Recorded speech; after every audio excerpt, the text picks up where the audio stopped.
राहुल गांधी मानसिक रूप से विक्षिप्त हो चुके हैं, पागल हो चुके हैं। जब चुनाव का समय आता है तो ढोंग रचते हैं, स्वांग रचते हैं।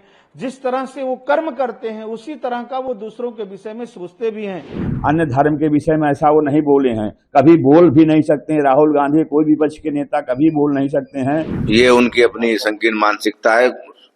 राम के सभी भक्त हैं, उद्योगपति भी थे, उसमें सबसे ज्यादा मात्रा में 5000 उसमें संत थे। उन्होंने बिल्कुल उसकी चर्चा नहीं किया। कांग्रेस के नेता राहुल गांधी का बयान दुर्भाग्यपूर्ण है, इसका पुरजोर विरोध करते हैं, निंदा करते हैं। और मुझको लगता है राहुल गांधी मानसिक रूप से विक्षिप्त हो चुके हैं, पागल हो चुके हैं।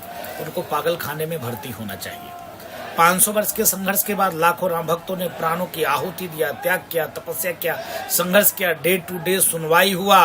साक्ष्य एविडेंस के बाद भव्य दिव्य नव राम जन्मभूमि मंदिर निर्माण को डांस पार्टी कहना, इससे बड़ा और मूर्खता पूर्वक क्या हो सकती है। कांग्रेस शुरू से ही राम विरोधी रही है, सनातन विरोधी रही है, साधु संत के विरोधी रहे। उनको पच नहीं रहा है, उनको हजम नहीं हो रहा है राम मंदिर का निर्माण। इसके नाते वो शुद्ध रूप से एक मानसिक पागल रोगी है राहुल गांधी, जो जी में आता है बोलते चला जाता है। इस तरह की बयानबाजी भगवान श्री राम लला के रूप में कर रहे हैं, उनके लिए कर रहे हैं, तो उनकी बुद्धि भ्रष्ट हो चुकी है। जबकि भगवान की प्राण प्रतिष्ठा में किसी वर्ग को छोड़ा ही नहीं गया है, चाहे वो निम्न वर्ग के लोग रहे हों, चाहे सबसे उच्चस्थ पद पर बैठे लोग रहे हों। आमंत्रण सबको दिया गया, यहां तक कि सोनिया गांधी को भी आमंत्रण दिया गया, सारे लोगों को दिया गया। लेकिन जब चुनाव का समय आता है तो ढोंग रचते हैं, स्वांग रचते हैं।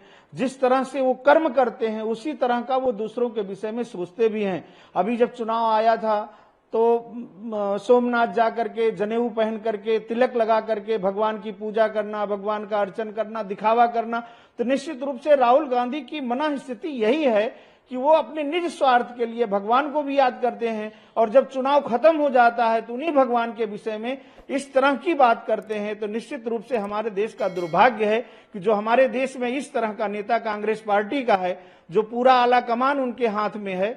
तो निश्चित रूप से राहुल गांधी इस समय विक्षिप्त हो गए हैं, पागलों की स्थिति हो गई उनकी, जो इस तरह की बयानबाजी भगवान के विषय में कर रहे हैं। तो ये उनका दुर्भाग्य तो साथ ही है, साथ साथ कांग्रेस पार्टी का भी दुर्भाग्य है कि ऐसे लोगों के बल पर कांग्रेस पार्टी चुनाव लड़ती है, जो इस तरह से भगवान के विषय में बयानबाजी करता है। जो भगवान का नहीं है तो वो देश का क्या होगा और देश की जनता का क्या होगा। इसी से देश के लोगों को जानकारी प्राप्त कर लेनी चाहिए कि जो राहुल गांधी भगवान के विषय में इस तरह से भाषा बोल रहे हैं, वो देश के लिए क्या करेंगे और देश की जनता के लिए क्या करेंगे। विपक्ष के नेता हैं राहुल गांधी जी, एक महत्वपूर्ण सम्मानित पद पे हैं। उनकी बात को देश विदेश हर व्यक्ति, हर समाज में सम्मान दिया जाता है, महत्व दिया जाता है। उनका ये कथन पूर्णतः गलत है। वो वहाँ जो भी कार्यक्रम हुआ है वो सनातन धर्म के हिसाब से हुआ है। मान लिया थोड़ी बहुत कोई कमी, हर कोई भी पूजा पाठ होता है वो सारे में कुछ, हम भगवान के अलावा पूर्ण कुछ नहीं है। हम लोग मनुष्य हैं, हम लोग जो कार्य करते हैं अंत में हम क्षमा याचना करते हैं कि जैसे भी हमने प्रभु किया, त्रुटिपूर्ण हो या कुछ भी हुआ क्षमा करिएगा, हमसे जैसे बन पड़ा हमने किया। राहुल गांधी जी केवल सनातन धर्म, हिंदू धर्म, राम मंदिर के विषय में बोले हैं और किसी के विषय में उन्होंने ऐसा अन्य धर्म के विषय में ऐसा वो नहीं बोले हैं, कभी बोल भी नहीं सकते हैं। राहुल गांधी कोई विपक्ष के नेता कभी बोल नहीं सकते हैं। जो अन्य धर्मों जो कमियां हैं, बुराइयां हैं, दिक्कतें हैं, उन पे भी नहीं बोलते हैं जिससे उस समाज का कल्याण हो।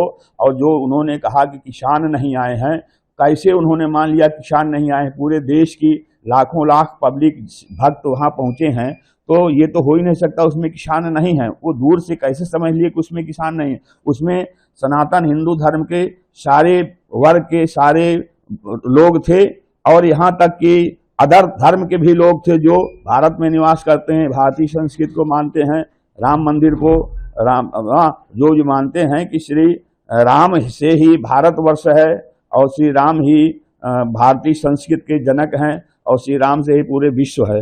कांग्रेस पार्टी के वरिष्ठ नेता और पूर्व अध्यक्ष, वर्तमान लोकसभा में नेता प्रतिपक्ष माननीय राहुल गांधी जी को राम मंदिर के विषय में बोलने का कोई अधिकार नहीं है, क्योंकि मंदिर की प्रतिष्ठा हो चुकी है। पहले ही कांग्रेस को भगवान राम का घोर श्राप लग चुका है, इसलिए धार्मिक मामलों पर उनको वक्तव्य देने से पहले उसका अध्ययन करना चाहिए।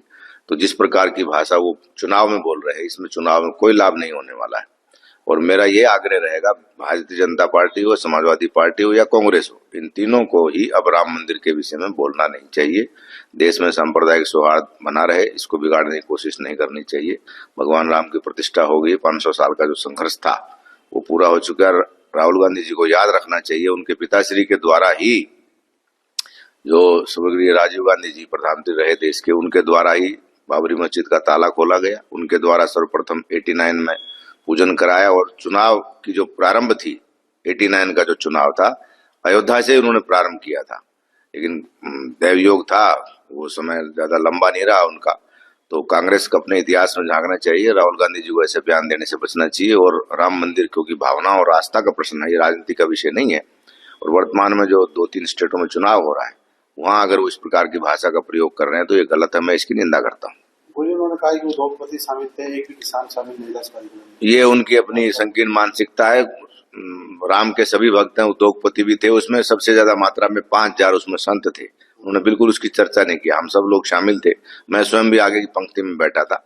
तो अगर देश का कोई प्रधानमंत्री के द्वारा कोई प्रोग्राम होता तो अलग बात थी। ये प्रोग्राम सारा विश्व हिंदू परिषद जो राम जन्मभूमि न्यास बना है, ट्रस्ट जो है, राम जन्मभूमि तीर्थ क्षेत्र ट्रस्ट के द्वारा आयोजित किया गया था, कोई सरकारी प्रोग्राम नहीं था। इसको भारतीय जनता पार्टी का प्रोग्राम कहना ही गलत है।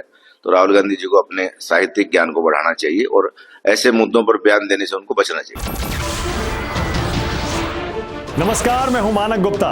अगर आपको हमारा ये वीडियो पसंद आया हो तो इसे लाइक और शेयर जरूर करें, और हाँ, हमें सब्सक्राइब और फॉलो करना ना भूलें, ताकि आप देश और दुनिया की कोई खबर मिस ना करें। तो जुड़े रहिए हमारे साथ और देखते रहिए न्यूज़ 24।